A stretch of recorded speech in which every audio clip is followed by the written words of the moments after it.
The most valuable things don't appear on a statement. Happy Friday, everybody. Today is July 31st, 2026, and this is your Friday planning video. Some of the most valuable things in life never appear on your financial statement. You can't find them on a balance sheet. They don't show up in a net worth calculation. There isn't a line item for them on a quarterly report. And yet, when you ask people what matters most to them, those are often the very things they talk about. As I was thinking about today's video, I realized that we've spent the entire month talking about freedom. At the beginning of the month, we talked about financial independence and how it isn't really a number. Then we talked about optionality and the importance of creating choices. Last week, we talked about flexibility and why the people who navigate uncertainty best are usually the people who have built room to adapt. As I thought about those conversations, I kept coming back to a simple question: why? Why do we spend so much time planning? Why do people save? Why do they invest? Why do they work so hard to build financial security? Because if we're being honest, the answer isn't money. Money's important, of course. It solves problems, it creates opportunities, it provides security. It gives people choices. But money itself is rarely the end goal. It's usually a means to something else. A few years ago, I was meeting with a client who had recently sold a successful business. Financially, he had done extraordinarily well. The transaction was life-changing by almost any standard. Several months later, we met again, and I asked him how things were going. What struck me was that he spent almost no time talking about the sale itself. Instead, he talked about spending more time with his wife. He talked about taking trips he had postponed for years. He talked about reconnecting with old friends. And he talked about attending his grandchildren's events without worrying about what was happening back at the office. As I listened, it became clear that the money wasn't the story. The experiences were the story. The relationships were the story. The freedom to be present was the story. And that's something I've noticed repeatedly over the years. When people look back on their lives, they rarely tell stories about account balances. They tell stories about people, about family vacations, weddings, grandchildren. They talk about friendships. They talk about experiences that brought joy, meaning, and connection. Nobody tells a story about that quarter that they had that their portfolio outperformed by 2%.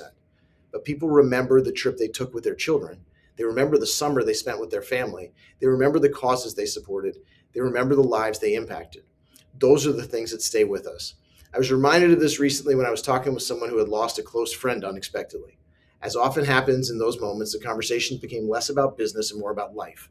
And one of the things he said was, "It's amazing how quickly you stop thinking about all the things that you thought were important."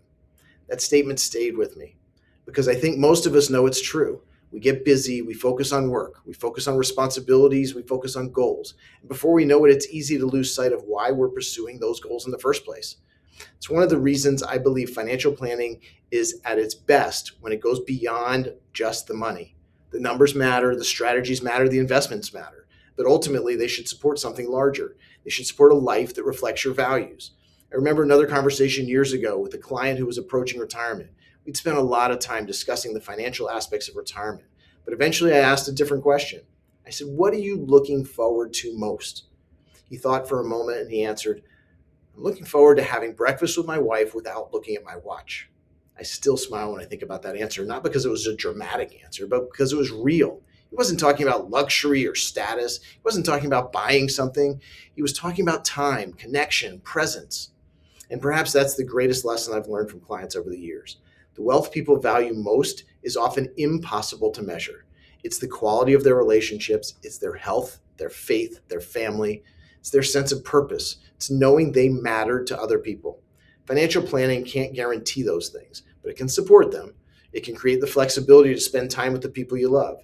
It can create opportunities to be generous. It can provide the freedom to pursue meaningful experiences.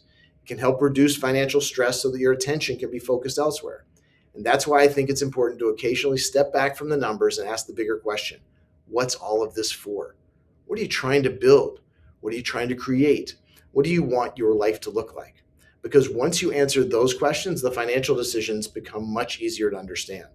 Now you're not simply saving money, you're funding experiences, you're supporting relationships, you're creating opportunities, you're building a life. As we wrap up July, I think it's a fitting place to end. We spent the month talking about freedom, choices, time, and flexibility. All those things matter, but they matter because they help us focus on what truly counts. The wealth you cannot measure, the people you love, the experiences you share, the memories you create, the impact you have on others.